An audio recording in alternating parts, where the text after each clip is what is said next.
you're in London, walking on Oxford Street, you always want to take a moment to go into Selfridges and check out the watch room here. We've got an awesome selection of luxury watches, good Rolex AD and a CPO, worth checking it out. This is Selfridges department store. It's been here for hundreds of years. They sell luxury high-end goods on the basement or on the ground level right here. I'm gonna go in and have a look, see what they have to say and what they've got in stock.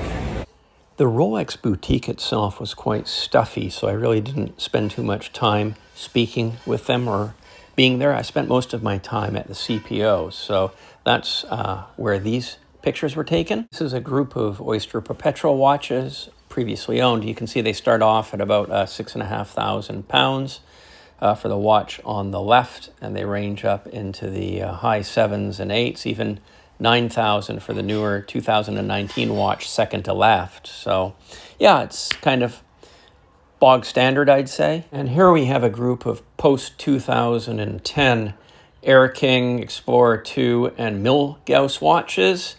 Yeah, you can see they're in the, I'd say, 9 to mid-10, 11,000 pound range. Quite a nice white-faced Explorer 2 at 11.8. And we've got the Air King there at 9,000. It's a 2017. And a nice Milgauss on the far right at 10.5. Those with a smaller budget, here we have the Datejust watches. Nice selection, actually. They're pretty much in the 7s, as you can see.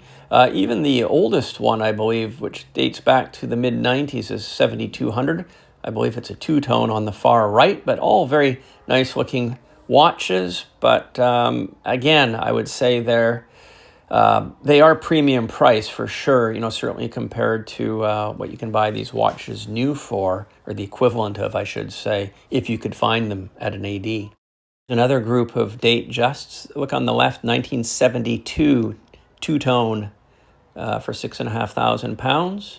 And of course, for the newer watches, you're up over £10,000. So yeah, quite a range on the Datejust. And here's a good sampling of your GMTs and Submariner watches. Yeah, they date from the late 80s, early 90s, and you're looking basically your bandwidth there is from 10 to 11,000 pounds. So again, if you could find these watches brand new, obviously, in my opinion, I think it would be a better deal. But these are vintage watches, so there is an appeal to a vintage watch. And of course, they've gone through the Rolex workshops, been brought up to top-notch, fully overhauled status. So take your pick. But yeah, they're good-looking watches for sure. And here's a sampling of some of their non-Rolex luxury watches. Look at the Tudor prints in the middle. That's got definitely a Rolex Daytona vibe going on with it. But yes, they had quite a lot of non-Rolex luxury pieces, but I just wanted to include a few here for you to have a look at to whet the appetite, so to speak. Well, I've had a very interesting visit here at Selfridges. I visited both the AD and, of course, the CPO and had a good chat with them. The story is, I think, it's not what we didn't know already, really. If you're basically looking for, you know, a steel watch, it's possible. You just have to know that if you're coming to, you know, a Rolex AD, certainly here in London or here at Selfridges, it's strictly gold pieces that they might have. They won't have any steel watches really at all, nothing. Certainly today, it's a case of only gold watches. I didn't even ask which ones, but he said that we have a handful of all gold pieces. I think he did mention Skydweller, actually. But in terms of steel watches, I don't think they're running the wait list at most shops here in the UK, but Selfridges here on Oxford Street, they do have a wait list.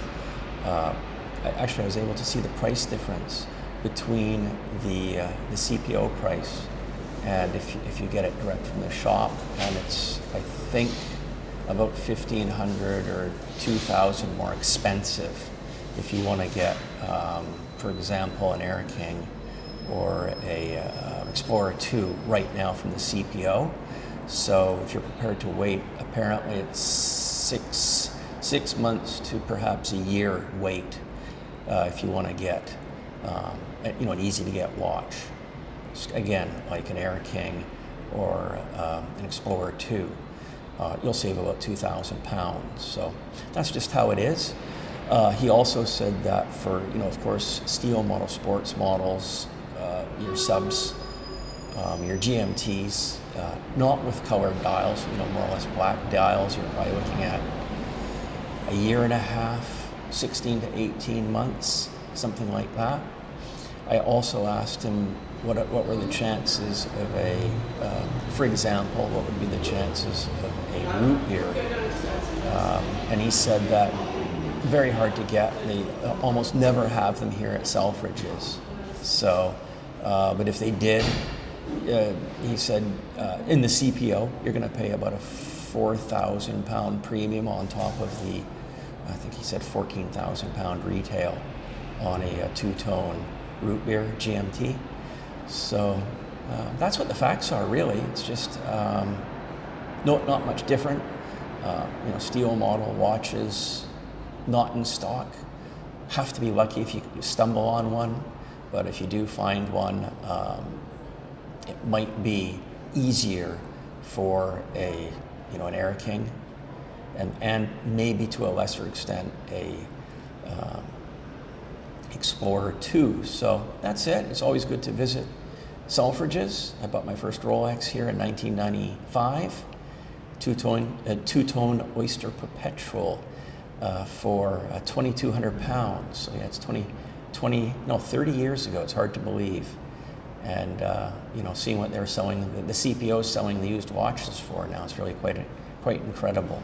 So there you have it.